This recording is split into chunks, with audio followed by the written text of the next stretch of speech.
नमस्कार, आप देख रहे हैं TV9 राजस्थान। मैं हूं अमरीश श्रीवास्तव और सबसे पहले आपको मैं एक बयान सुनवाता हूं और उसके बाद इस बयान से जुड़ी हुई वो हर एक कड़ी दिखाऊंगा और बात कहां पहुंचती है ये आप खुद तय करिएगा।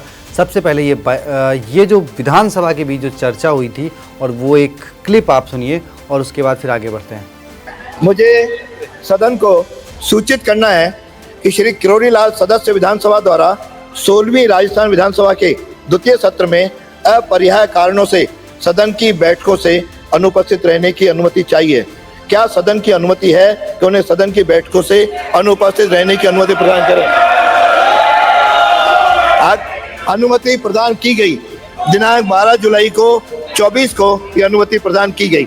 अब जरा राजस्थान सरकार मुख्यमंत्री कार्यालय से जारी एक आदेश के कुछ बिंदुओं पर नजर डाल लीजिए। तारीख थी 3 जुलाई 2024।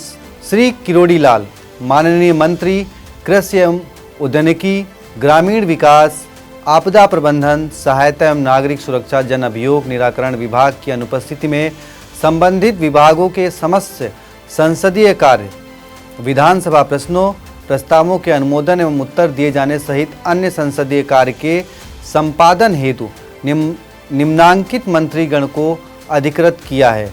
श्री ओटाराम देवासी राज्य मंत्री, ग्रामीण विकास विभाग, आपदा प्रबंधन, सहायता एवं नागरिक सुरक्षा विभाग, के विश्नोई राज्य मंत्री, कृषि एवं उद्यानिकी, जन अभियोग निराकरण विभाग, पंचायती राज के अधीनस्थ कृषि विभाग का स्वतंत्र प्रभार। यानी राजस्थान का बजट पेश होने के तीसरे दिन ही बाबा किरोड़ी ने सदन से, तो वहीं उनका कार्यभार सरकार ने 3 जुलाई को ही किसी और को सुपुर्द कर दिया था। अब आपको लग रहा होगा कि हो सकता है बाबा बीमार हों या फिर वो कहीं बाहर हों, तो जरा आपको इसके पीछे की कहानी बता देते हैं। दरअसल बाबा ने 5 जून को लिखित में अपने पद से मुख्यमंत्री को इस्तीफा सौंप दिया था। इस्तीफा स्वीकार नहीं होने पर उन्होंने एक बार फिर 25 जून को मेल के जरिए इस्तीफा दिया और ये बात सार्वजनिक तौर पर मीडिया को भी बताई। बाबा के इस्तीफे की वजह थी उनका लोकसभा चुनाव में 7 में से किसी एक सीट पर भी चुनाव ना जिता पाने की स्थिति में इस्तीफा देने का दावा। लोकसभा चुनाव के नतीजों में बीजेपी को बाबा की बताई 7 में से 4 सीटों पर हार मिली। खैर, ये बातें तो आप सबको पता ही हैं। अब हम आपको एक तस्वीर दिखाते हैं जो कि है 15 जून की। शिला पट्टी है और पट्टी पर नाम है माननीय किरोड़ी लाल मीणा, कैबिनेट मंत्री।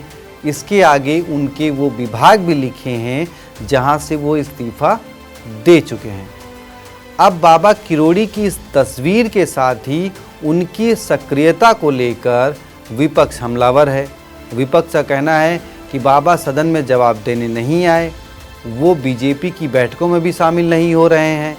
तो क्या बाबा बीजेपी से पूरी तरह नाराज हो चुके हैं और वो अपना पुराना रुख अपनाने वाले हैं? आपको बता दें, बाबा का पुराना रुख ये है कि 2008 से पहले 2008 में वो बीजेपी से इस्तीफा दे चुके थे। उन्होंने निर्दलीय चुनाव लड़ा था विधानसभा का 2008 में और 2013 में उन्होंने अपनी पार्टी तक बना ली थी। वो बात अलग है कि उसके बाद फिर वसुंधरा राजे से उनका पैचअप हुआ और वो वापस आ गए बीजेपी में। उसके बाद वो राज्यसभा सांसद बने और इस बार उन्हें बीजेपी ने 2023 में सवाई माधोपुर से टिकट देकर विधायक बनाया था और राज्य सरकार में मंत्री बनाया था। ये उनका पुराना रुख है जिसको लेकर अब विपक्ष कह रहा है। बाबा किरोड़ी की नाराजगी की बात दिल्ली तक भी पहुंच चुकी है और उनकी मुलाकात बीजेपी अध्यक्ष से भी हो चुकी है। फिलहाल बाबा का सियासी संग्राम क्या गुल खिलाएगा, इसका इंतजार कांग्रेस बड़े जोर शोर से कर रही है।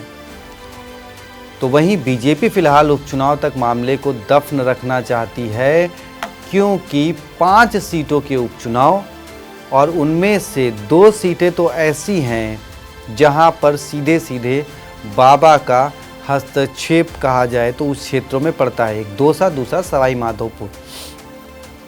तो कुल 5 सीटों के उपचुनाव हैं। 2 सीटें बाबा के प्रभाव वाली हैं, झुंझुनू भी लगभग उसी क्षेत्र में आती है। तो बीजेपी जिसके पास इस उपचुनाव में खोने के लिए कुछ नहीं है लेकिन पाने के लिए बहुत कुछ है, और पिछले 6 महीने 7 महीने की भजनलाल सरकार में जिस तरीके से उपचुनाव और लोकसभा चुनाव में हार हुई है, बीजेपी नहीं चाहती कि इस बार उसे फिर हार का सामना करना पड़े। तो वो चाहती है कि 5 में से एक आध सीट उसके खाते में आ जाएंगी तो कम से कम सम्मानजनक जो है वो स्तर बना रहेगा। तो बाबा किरोड़ी क्या कुछ करने वाले हैं, क्या वो दिखाना चाहते हैं बीजेपी को, और बीजेपी को वो किस स्तर पर लाना चाहते हैं, और बीजेपी कहाँ तक उन्हें मान मनोबल में कामयाब रहती है। उपचुनाव में अभी खैर तारीखों की घोषणा नहीं हुई है, लेकिन मुश्किलें जो है वो लगातार बाबा बीजेपी की बढ़ाते जा रहे हैं। देखते रहिए TV9 राजस्थान, चैनल को सब्सक्राइब कर लीजिए। और बाबा के इस बवाल पर आपकी क्या राय है कमेंट बॉक्स में ज़रूर बताएं। आपकी कोई सुझाव है तो वो भी हमें बताएं, हम अगले वीडियो में शामिल करेंगे। बहुत बहुत धन्यवाद, शुक्रिया।